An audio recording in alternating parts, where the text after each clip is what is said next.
passar para aqui. Já vi isso.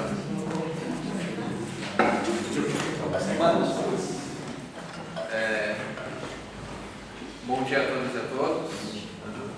Agradecer principalmente a quem ficou até agora no momento aí para trabalhar com essa temática comigo. Agradecer ao meu orientador, o professor Raimundo, né?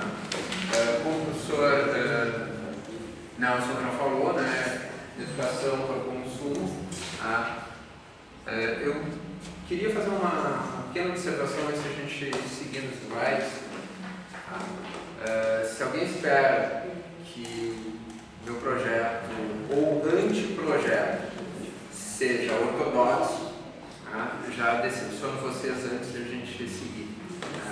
Então, eu não trabalho com ortodoxia, até por conta da minha trajetória. Eu comecei a minha atividade laboral, profissional, com 16 anos, trabalhando como instrutor em curso de informática. E daí em diante eu segui por vários caminhos, e vocês podem perceber que não tem DAC nenhum, porque todos são um sobre o outro, um ao mesmo tempo que o outro. Então eu desenvolvi todas essas atividades sempre num contínuo, eu nunca parei, porque sempre o objetivo foi um desafio de entender, compreender, aprofundar o conhecimento em uma determinada área que me chamou a atenção porque eu estudei, eu li, eu tive contato. Então, está faltando, tem essa reticência porque está faltando coisa aí, eu queria também trazer tudo detalhadamente. Mas é a partir daí que nossa proposta vai se desenvolver. Lembrando, para vocês um pouquinho, não vou ficar detendo os slides para falar um pouco mais livre, lembrando um pouco para vocês que após a Constituição de 1988, nós tínhamos uma lei 8.078 de 90, que muitos de vocês conhecem como Código de Defesa e Proteção do Consumidor, ou só Código de Defesa do Consumidor CDC. Essa lei ela determina que o consumo seja objeto transversal na educação brasileira. Muitos de vocês provavelmente nunca ouviram falar em consumo em nenhuma disciplina que vocês passaram até aqui. Infelizmente, ela ficou lá em 90 na lei e isso não foi traduzido. Porém, quando a gente fala que o ensino médio ele sofreu algumas adaptações, essa grande reforma que, entre indas e vindas, aí, essa reforma estabeleceu aqui no Rio Grande do Sul, a gente precisa regionalizar para ter um pouco a dimensão das questões, os eixos formativos e estabeleceu as trilhas, e essas trilhas permitiram que algumas escolas desenvolvessem disciplinas que abarcassem, por exemplo, a questão do consumo, mas muito ligado a uma educação financeira, muito ligado às ciências exatas. Por isso o título desse anteprojeto está ligado às ciências humanas e sociais aplicadas, porque nesse eixo formativo, nessas trilhas, a gente não encontra. E também ligando um pouco a essa ideia de que nós temos uma trilha formativa sobre direitos humanos e cidadania. Não se pode falar em cidadania sem falar em consumo. Não se pode falar em cidadania sem falar em educação do consumo. Não se pode falar em direitos humanos sem falar em consumo, porque a nossa sociedade é uma sociedade de consumo. Então vocês podem, inclusive, questionar a respeito disso. Só me deem licença que a questão de pesquisa, obviamente, eu vou fazer uma leitura, em que medida apresentar os algoritmos de recomendação de produtos, uma técnica de inteligência artificial, um componente curricular de direitos humanos e cidadania, pode contribuir para uma posição crítica em relação à educação para o consumo no âmbito das ciências humanas e sociais aplicadas. Por quê? Porque no âmbito lá das ciências exatas a gente tem a educação financeira que contempla a educação de consumo naquela perspectiva, que não é uma perspectiva crítica. Em alguns momentos a gente pode perceber que até um certo adestramento do consumidor. Por favor. E como resposta, né, para buscar a resposta dessa questão de pesquisa, obviamente a gente vai tentar construir um produto educacional baseado numa cartilha informativa digital para estes professores, né? Os professores que estão ministrando essas disciplinas, que são, em alguma medida, elas podem modificar a nomenclatura, mas elas contemplam a ideia de direitos humanos e cidadania. Por favor. Como objetivos específicos, né, para tentar dar substância a esse objetivo principal, tá, a gente vai ter que demarcar, obviamente, teoricamente, as questões principais, os temas principais do projeto, né, da pesquisa, investigar essa relação maior, que é o consumo com os algoritmos de recomendação de produtos, né, que, sob a nossa perspectiva, é em si uma técnica de inteligência artificial. Tá? Outras perspectivas podem dar outras respostas para vocês. Delinear essas bases relacionais, aí não do consumo em si, da educação do consumo, tá? Sob essa perspectiva dos algoritmos, e desenvolver o produto educacional, que é essa cartilha informativa, e no meio digital, obviamente, né? Porque a gente está falando de tecnologia, a gente está falando de inteligência artificial, a gente também vai dar uma resposta na mesma linha, né? Não vamos trazer nada em papel, nada dessa forma. Por favor. Essa justificativa eu vou sintetizar um pouco para vocês, né? Até pelo meu histórico já de formação e de trabalho, eu sempre busco justificar as coisas a partir de 3 prismas, né? Justificativa prática, teórica e social. Uma pesquisa ela tem que ser justificada teoricamente, ela tem que ser justificada na prática, ela tem que ser justificada socialmente.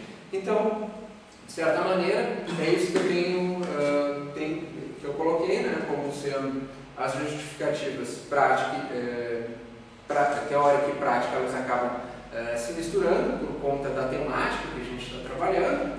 E a justificativa social, é óbvio, é trazer esse subsídio crítico para que isso seja promovido não só naquelas pessoas que são objeto da aplicação depois da cartilha, né? Os professores recebem a cartilha, eles vão aplicar esses conhecimentos de alguma forma, eles vão promover essa discussão no âmbito das suas salas de aula, e após estes alunos, estas alunas, esses estudantes vão levar isso para as suas casas, vão levar isso para os seus amigos, e isso vai se socializar, ou seja, vai chegar onde o próprio pesquisador não consegue chegar. Quando a gente desenvolve a pesquisa, a gente às vezes não consegue verificar essa socialização de resultados lá na ponta. E por fim,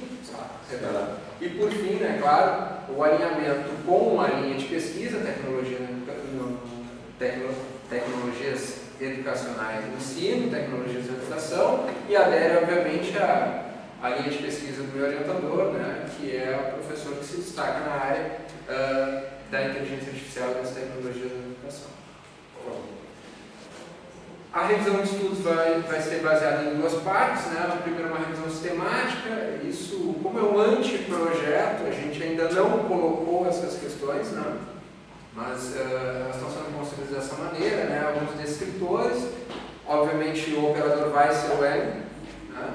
Porque a gente vai ter que ter todas essas informações dentro dos artigos, e que vai ser muito difícil a gente encontrar, a gente já tem essa ideia de que vai ser bastante difícil. Por isso, 2 bases de dados, portal de periódicos, né, que tem uma gama muito grande de produções, e o repositório, que é o que provavelmente a gente vai encontrar, se encontrar muito pouco. Depois, uma revisão de literatura, obviamente.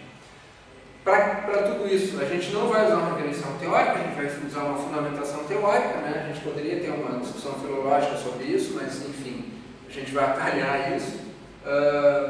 Por quê? Vamos trabalhar com a ideia da epistemologia, porque se entende que é uma sociedade de consumo. Basicamente, isso também remete a um pouco das pesquisas que eu já tenho anteriores. Teoria social da estruturação, que é uma teoria sociológica, de base aberta, desenvolvida por um britânico, né, Anthony Giddens, que é alguém que eu costumo desenvolver as minhas pesquisas a partir dessa visão de mundo, né? E que obviamente a gente acaba se sustentando, e não quer dizer que isso vai ser definitivo, mas sim algo que vai permitir esse primeiro olhar.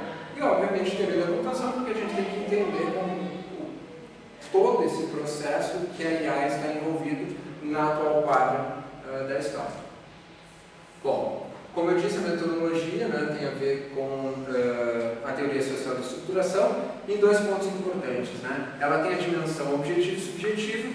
Essa dimensão objetiva fala das estruturas das relações sociais, ou seja, quando a gente fala de um currículo, a gente está falando da estrutura de uma relação social entre professor e o conteúdo. E quando a gente fala de subjetivo, é a motivação. Motivação de quem? A motivação do agente, né? Aquele que tem a agência, aquele que interfere nessas relações. Então, obviamente eu posso estar completamente errado, mas enfim, essa é a forma com que eu entendi que seria possível congregar essas questões. Tá? Não é uma metodologia tradicional, como eu disse, mas já fiz a advertência lá no início. O resultado do produto é essa cartilha informativa digital, tá? Justamente para a gente aplicar aos professores, direcionar aos professores dessas disciplinas, né, desses componentes curriculares de direitos humanos e cidadania, para fechar um pouquinho essa necessidade de dar uma resposta para a educação do consumo, mais nos termos da própria lei do que efetivamente do mercado. Né? A educação financeira, às vezes, ela responde muito às tendências e às necessidades do mercado, e não necessariamente para compreender o que essas pessoas precisam entender. Tá? E a gente conversava, né, eu e o professor Raimundo, porque a gente falou inicialmente, falar sobre tecnologia, e vem a sugestão de falar sobre as questões da IA, e muitas vezes a gente trocou uma ideia ali a respeito fala-se de determinado produto, né, daqui a pouco abre o seu note, abre o seu celular, está o produto sendo recomendado. Mas como eu não falei para ninguém, como assim isso aconteceu? Tá? E é basicamente isso. Por que as pessoas, elas sabem que apareceu, mas elas não compreendem por que é necessário entender esse processo como um todo. E essa é a proposta principal, né? Apresentar por que isso é importante a partir de uma perspectiva de direitos de uma cidadania. Tá? Por exemplo, os cursos de graduação, a gente tem percebido que existem componentes curriculares sendo inseridos a todo momento, tá? Com outros nomes, de direitos humanos. Tá? O mestrado aqui poderia ter uma cadeira de direitos humanos. Não tem como falar em educação, não tem como falar em ensino, não tem como falar em inteligência artificial, não tem como falar em nada sem falar em direitos humanos. Então, esse é o ponto. Tá? Trazer outras perspectivas a respeito dos direitos humanos que estão ligados à tecnologia, que estão ligados à inteligência artificial. Algumas referências iniciais, né? Basicamente as estruturas sociológicas ali no meio, né? E nas pontas nós temos as questões mais ligadas à inteligência artificial, que são referenciais iniciais, obviamente. Esses referenciais vão ser multiplicados por 20, 30, 40, 50, dependendo de como a gente vai desenvolver essa pesquisa. Queria agradecer mais uma vez o professor Raimundo pelo auxílio e essa troca de ideias. A gente trocou informações em Pelotas, em Rio Grande, em Brasília, e conseguiu fechar o projeto, o anteprojeto, evidentemente, um anteprojeto, e essa é a proposta. E, enfim, agradecer e aproveitar também para parabenizar os professores e as professoras pelo dia, né? Agora pessoalmente, e em especial os professores do ensino básico, que não é o meu enquadro, porque eu trabalhei muito tempo, mas no ensino superior. A minha experiência no ensino básico é de 2 licenciaturas e, obviamente, de dois processos de estágio. Então, agradecer muito, porque nesse pouco tempo que eu consegui conviver com os colegas mais intensamente ali, eu percebi que eu poderia contribuir de alguma maneira. Tá? Isso foi inclusive um motivador para ingressar no mestrado profissional que tem esse objetivo de intervenção dentro do ensino básico. Obrigado.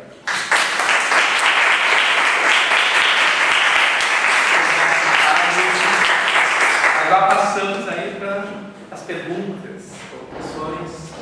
Uma delas é o Nelson, sugeriu do outro trabalho. Vou te passar.